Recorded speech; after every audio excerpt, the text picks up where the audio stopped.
Saudara, masyarakat yang berada di sekitaran area depo Pertamina Melabuh tidak pernah mendapatkan sosialisasi tentang mitigasi bencana. Hal ini membuat mereka khawatir setelah terjadinya peristiwa di Pelumpang beberapa waktu lalu dan berharap pihak terkait memberi sosialisasi dan antisipasi terhadap bencana. Dan depo Pertamina Melabuh yang tidak jauh dari rumah penduduk membuat warga khawatir setelah kejadian di Pelumpang beberapa waktu lalu.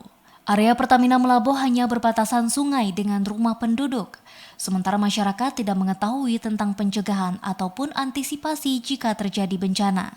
Menurut salah seorang warga, Icut, yang tinggal dekat area depo Pertamina Melabuh mengatakan, selama ini pihaknya belum pernah mendapatkan sosialisasi dari pihak manapun tentang mitigasi bencana, sehingga warga tidak mengetahui pencegahan maupun antisipasi kebencanaan. Tidak pernah, nggak ada. Ini nggak ada. Ya harapan ke depan supaya dibantulah kami semua kan.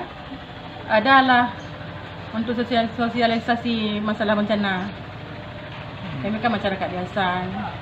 Diharapkan pihak terkait memberi pendidikan kepada warga yang berada di sekitar area depo Pertamina Melabuh agar memahami cara pencegahan maupun penyelamatan jika terjadi hal yang tidak diinginkan.